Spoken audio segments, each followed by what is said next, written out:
I just got back from London, and let me tell you that there were definitely things I wish I would have known before visiting London for the very first time. So, if you're thinking about visiting London for the very first time, I'm sure these tips will help you save yourself time, money, and headaches. I'm not an expert by any means, these are just things I wish I would have known beforehand based on personal experience as a first timer in London. I'm not gonna make this video longer than it needs to be, so let's jump into the 10 things I wish I knew before visiting London for the very first time.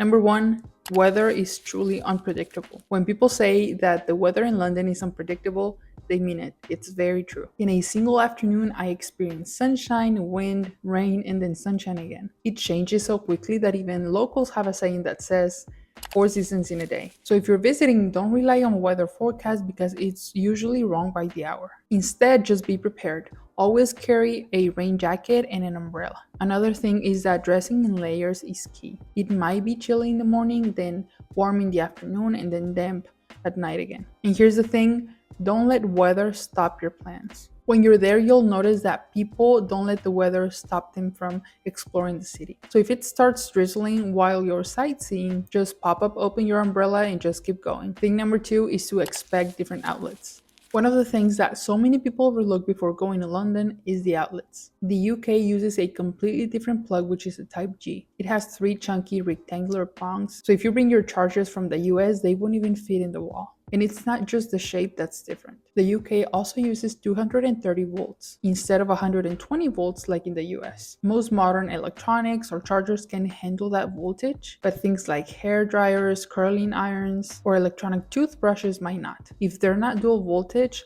plugging them in could actually fry them. The fix is to bring universal travel adapters that works for UK plugs. And if you're bringing appliances like hair tools, either buy a dual voltage one or just use the one from your hotel. Trust me, it'll be way better than blowing a fuse on your first day in London. Thing number three is to book major attractions in advance.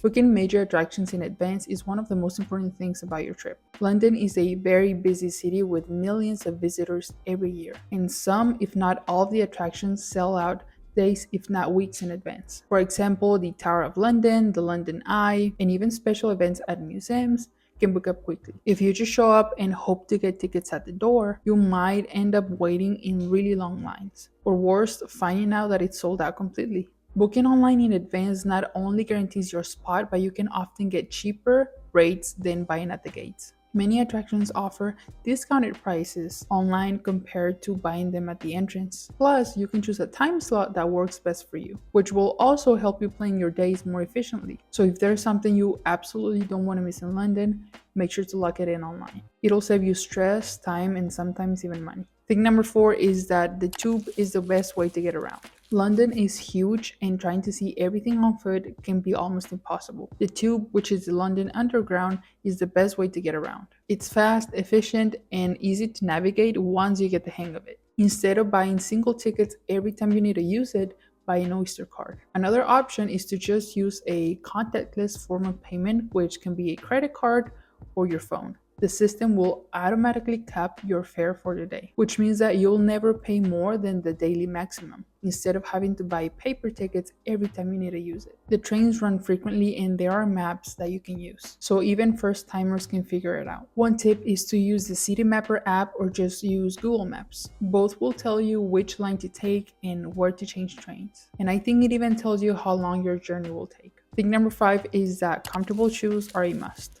Even though the tube is everywhere and it's super convenient, you'll still end up walking a ton. And between attractions that look close on a map but take about 15 to 20 minutes walking distance. Add in cobblestone streets, uneven sidewalks, and all the staircases in tube stations. Trust me, your feet will feel it. My advice is to just pack shoes that you can comfortably walk in for many hours. Think sneakers or comfortable sandals. Not the cute ones, but the flimsy ones. If you want to dress up at night, it's better to just bring a nicer pair of shoes, but make sure that your main pair can handle long days. Trust me, your feet will thank you. And you'll enjoy the city way more when you're not distracted by blisters. Thing number three is to bring a reusable water bottle.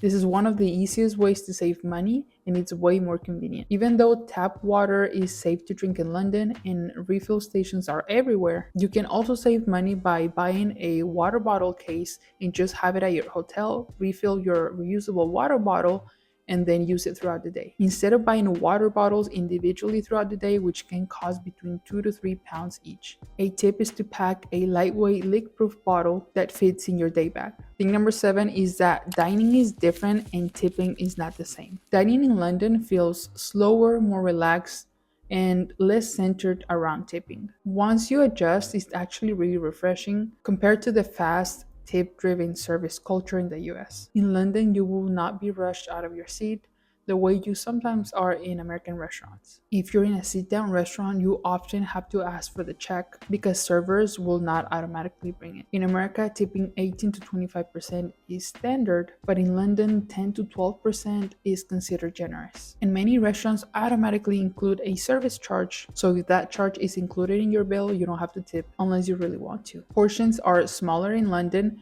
compared to what you're probably used to in the US. In the US, servers bring water without you even asking, and in London, you have to ask for tap water specifically if you don't want to get charged for it. In America, free refills are common, but in London, coffee or soft drinks are usually a single serve. No refills unless stated on the menu.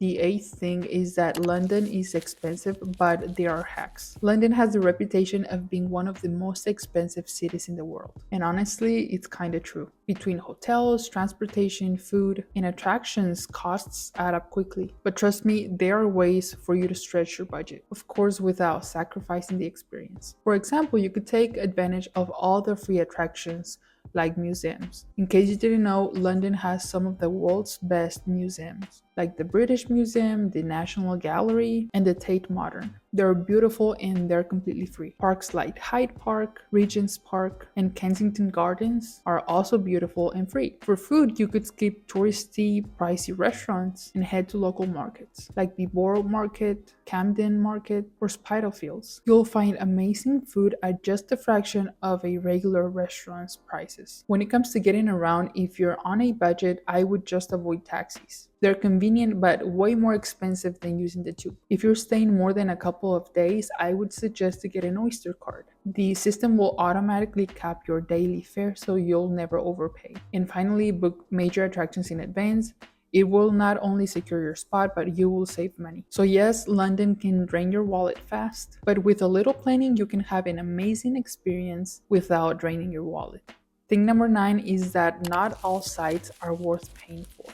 That kind of goes with the last tip we just talked about. One of the surprising things I learned in my recent trip to London is that not every site is worth paying for. Don't get me wrong, they're beautiful and historically important, but sometimes the best view is actually from the outside. You can save both time and money by skipping the entrance fee. Of course, if there's a place where you really want to go, by all means go ahead, but you don't have to pay to go into every single one of these sites. For example, St. Paul's Cathedral is beautiful from the outside, and you can even step inside for free if you're attending a service. But if you're just sightseeing, the entrance fee is about £20 per person, which is a little bit pricey in my opinion. Unless you're really interested in exploring the interior, you might find that it's not actually worth the entrance fee. On the other hand, there are some paid attractions that I think are actually worth it, like the Tower of London, which is packed with history and lets you see the crown jewels really up close. My advice is to just do some research before your trip, that way you can plan accordingly and pick what's best for you.